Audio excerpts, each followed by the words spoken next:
आता फक्त तूच पाहिजे मला. एवढा बदल कसा झाला तुमच्यात? तोंडावर शिव्या देणारी परवडली, पण गोड बोलून दरीत ढकलून देणारी नको.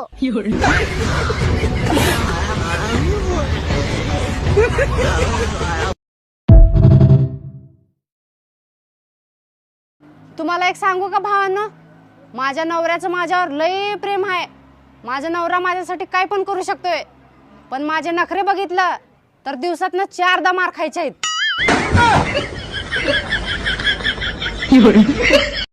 सुनी, तुझ्याकडं 500 रुपये आहेत का?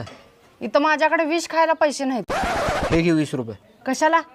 तुला विष खायला. मित्रांनो, जोपर्यंत फोटोवर हार चढत नाही तोपर्यंत हार मानायची नाही.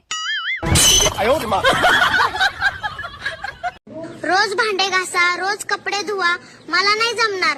तुम्ही एकदाचा फैसला करून टाका. आपल्याच घरचं काम आपण नाही करणार तर कोण करणार? रोज भांडे. नमस्कार दादा. नमस्कार. तुम्हाला एक प्रश्न विचारू का? विचारा की. पाठीमागं नावं ठेवणाऱ्यांना तुम्ही काय म्हणाल? 2010 मध्ये काडीपेटीची किंमत 1 रुपया होती. 2015 मध्येही त्याची किंमत 1 रुपयाच होती आणि आता 2026 आहे तरीही त्याची किंमत 1 रुपयाच आहे. ह्याच्यातून शिकायला काय भेटतंय? आग लावणाऱ्याची किंमत कधीच वाढत नाही. अहो, तुम्हाला एक विचारू, तुम्हाला बायको कशी हवी होती? म्हणजे जाडी, बारीक, कमी हाईट वाली, मोठी हाईट वाली? मुक्की.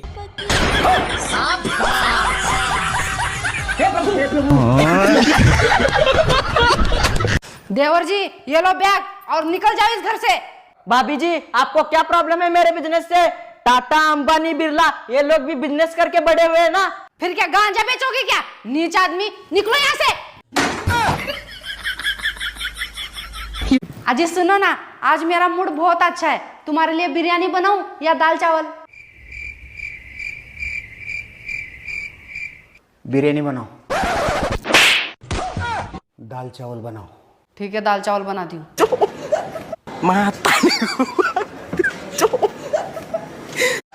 होय ग, देवान तुला एवढं सुंदर बनवलंय, मग तुला बुद्धी का दिली नाही बरं? आपली भेट व्हावी म्हणून. ते कसं काय? अहो, मी सुंदर आहे म्हणून तुम्ही मला पसंत केले आणि मला बुद्धी नाही म्हणून मी तुम्हाला पसंत केले. जिंदगी जीना है तो हमारे जैसे जियो. हमें खुद भी नहीं पता हम जी क्यों रहे हैं.